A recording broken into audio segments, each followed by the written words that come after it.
This is the Ballin' Out Podcast, your weekly breakdown of Red Raider basketball from Double T 97.3 and Double T Sportsnetwork.com. Welcome into another edition of the Gaslighters Podcast. I'm Choice Woodman, he's Rob Bro, and it is a winning edition. Oh, you don't like that? Your choice. I'm thrown off. Your That's choice when I'm Rob Bro. There we go. Texas Tech won a basketball game. The last time they played one.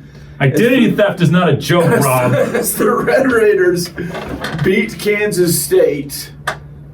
And, you know, for a stretch of the game to open, I thought Texas Tech looked like the better team. I thought they went into Manhattan and kind of punched Kansas State in the mouth. And then the last couple of minutes of the first half, Kansas State roars back. They get a kill shot. Shout out Evan Mawakawa, you know what they're doing? Kill shot, 11-0 run. Yep. To close, they take a halftime lead. You got to come back. And then the last 8 minutes of this contest, you know, people were saying, oh, this is as ugly as the Tennessee game from several years ago. That was a really good defensive game. It was. Each team was making legitimate stops. This game, the cheaters under the basket at Kansas State were not mopping the floor on the Texas Tech end. And there was slippage, slipping and sliding all over the place. Just throwing the ball out of bounds. A guy, Elijah Hawkins, who's not had basically any turnovers in Big 12 play, had several in a row. And then Coleman Hawkins. You know, the worst thing that happened to Kansas State in the game against Texas Tech is that he hit 2 straight three-pointers. I completely concur. Because he tried to take over the game after that, and it is just not his game. He tried to go Coleman Hawkins is a selfish basketball player. And a big reason why Kansas State is not what they expected to be, because of his play and because of his selfishness. And I think there's a kind of a selfish problem running through that locker room, because there's I talked about before this particular game that I viewed it a lot like I viewed Texas Tech football going into Stillwater against Oklahoma State. Oklahoma State had a much more talented roster than what their record showed going into that penultimate game of the season. Kansas State has a much more talented roster than their 1-3 now 1-4 record in Big 12 play shows. So I was still a little nervous because that talent can be recognized. And for a moment last night, it did seem like, oh, okay, you saw spurts of it. But my grandpa Pops used to say, that's uglier than ugly. That was ugly. And that was quite a ugly game. But the catch is, good teams find a way to win. And you're coming off of what was a game you felt like you played really well and should have won against Iowa State. So you find a way to win, even if it ain't pretty. You sit at 3-2, and all of a sudden you're right there. Looked at as a top, still, not all of a sudden, still a top 5 to 7 team in this league. Yeah, and you're a win away probably from being ranked. Sure. You're two Darian Williams baskets away from this season looking completely different.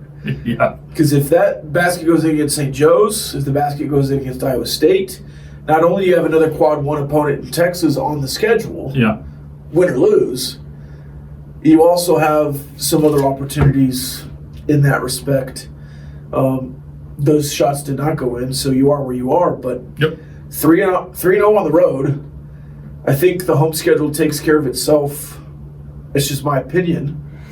It will. See if that happens. It will. You have one of your toughest home games remaining coming up this Saturday against Arizona, who is red hot.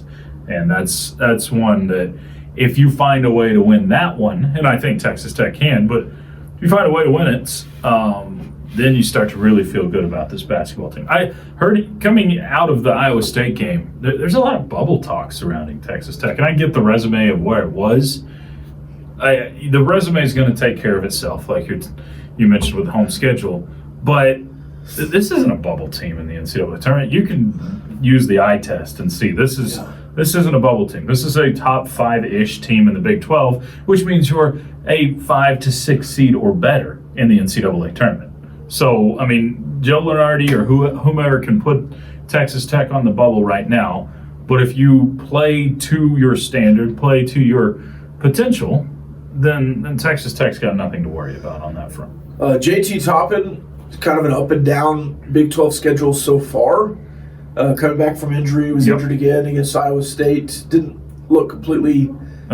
He was sick last night, according to Coach Grant McCaslin. Okay. So if that's the case, then I feel a little better. He said he was not 100% as far as sickness in the game against Iowa State too, which he went off in the first half of that game.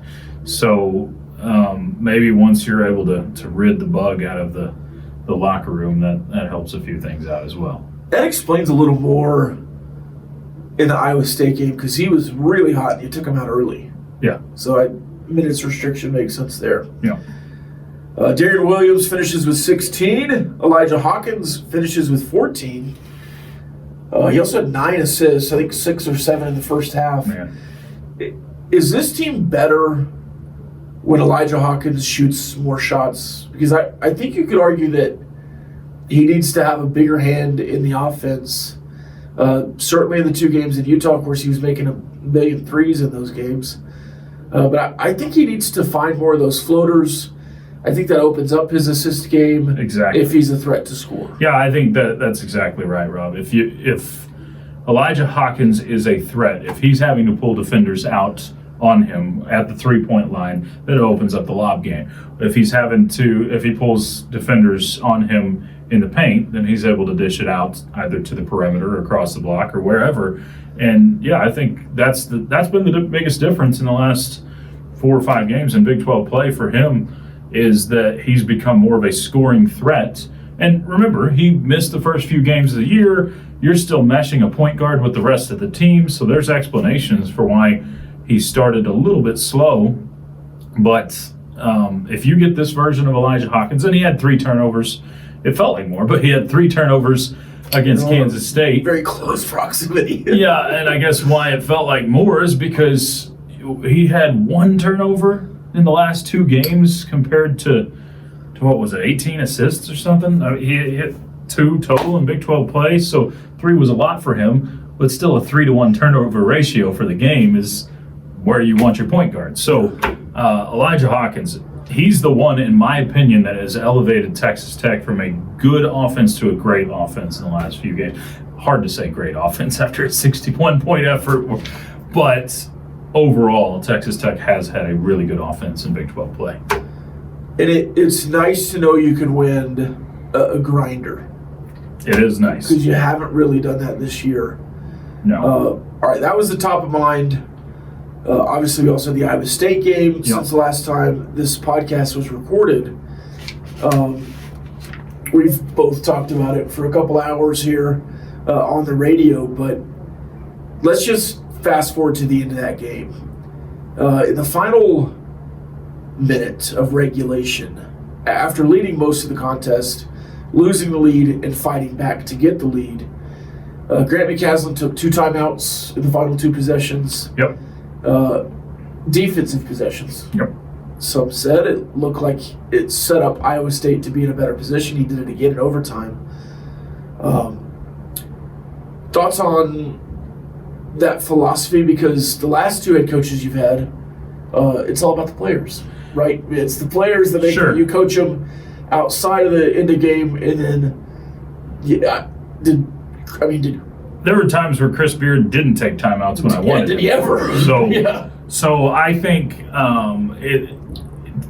hindsight's always 20/20 on this stuff, always. And we can sit and criticize, and I'm not saying it was the right move, but you go with what you feel in that moment as a head coach, and you trust what you feel. And if you think that you can go set up a defense, or that's the better move, because all they're doing is going downhill for the last 5 minutes plus overtime in that game, and you're not stopping it. So if you can try to set something up, which it didn't work. It's not like they scored off the play either. No, it was a it's just, for that particular moment, I understand the criticism. I'm not super critical myself of it, but to me, it's just you were facing a really good basketball team, and they went and made plays. All right, you need 2 points. 1 point. You need 1 point to win a game. 2-point shot wins the game. Who's taking the shot? I think the luxury of this team is it doesn't have to be one person. And there's been plenty of teams where you've only got one guy and defenses can key on that. Most of the time my answer is going to be Darian Williams. He's the leader of this team, heart, soul, and the lead by example guy. But I think you have the ability to put Elijah Hawkins in that situation if the shot's open for him. I don't want forced shots there. If the shot's open for Chance McMillan, there's not a better rhythm shooter on your team. So I think any of those three guys, or if you've got a mismatch down low, JT Toppin's your guy. So it is nice that you have the luxury offensively for this team that it doesn't have to be one guy. But if it's just a one-on-one, go get me a bucket, it's Darian Williams. And he's missed a couple this year, but he's also come up big for you in moments like he did against Kansas State, falling to the floor. And why? It felt like it did not need to be that difficult, but he made a difficult shot. Busted ankle. All right. The growth of Christian Anderson has been a revelation. It's been awesome.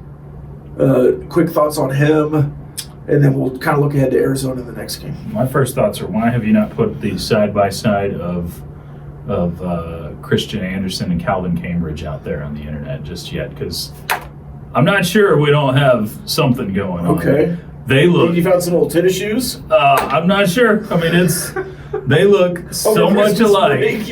Christian Anderson, Calvin Cambridge, might be playing for the LA Knights someday. It's a like Mike reference for all you people that aren't our age out there.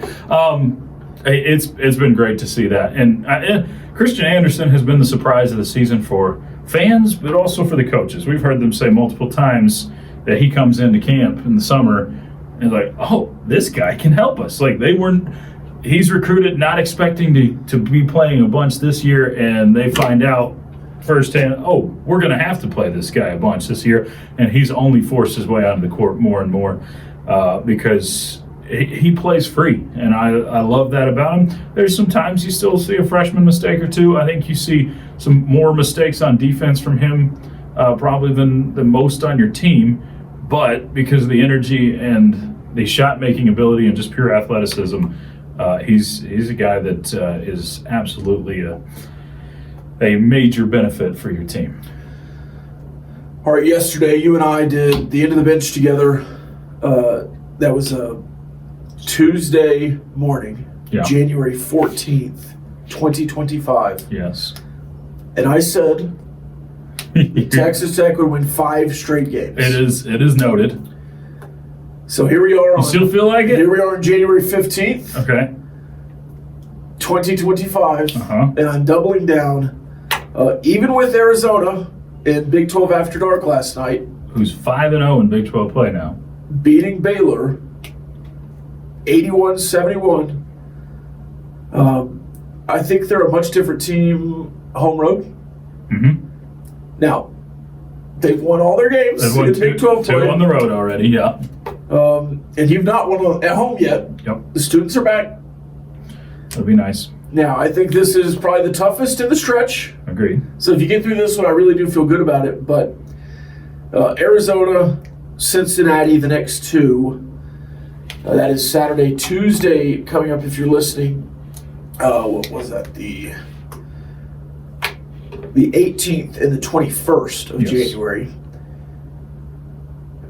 Do you watch Arizona and say, man, KJ Lewis would have been a really good Red Raider? Sure. Do you still have that in your heart? I definitely do that with players, and he's one of them. I do it more with former players, like Vlad Golden had the dunk the other day on UCLA that broke Mick Cronin. Yeah. I did it with Brendan Housen at times against Kansas State. I'm like, man, that kid from Amarillo who was in the mix at Texas Tech definitely could have been a Red Raider. On the offensive end of the floor, I was really excited about it. Yeah. And then the announcers were saying, well, they're just picking on Brendan Housen every single trip down the floor. I was like, maybe he's good. He's a great shooter, but I like the team that you've got right now, and that's what's great is I think roster-wise, Texas Tech has a top 5 roster in the Big 12. And again, top 5, you may think, that's not that great. But in this league, that's monstrous and can set yourself up to make a run in March, which is what it's all about. Last question. I know this is a Texas Tech podcast. What is Jerome Tang doing? Is he Trying to lose his job is what he's doing. In crunch time, It's he unreal. leaves man. Castillo out there, the freshman. Doesn't put Max Jones back on the floor. I mean, Jerome Tang didn't miss 8 shots in a row. I mean, that was just. He didn't have the guys making shots on the floor, though. I don't know if there was something divine helping the Red Raiders out either, because it sure felt like that ball would not go in the basket, either side, but definitely on Kansas State's side. Yeah. So it was just so strange. But at the same time, Jerome Tang, the bar he set in year 1 was part of the problem, making it to the Elite 8 and almost Final 4. Unbelievable run for them. And that is just slowly, or maybe fastly, gotten worse and worse and worse. And I don't know.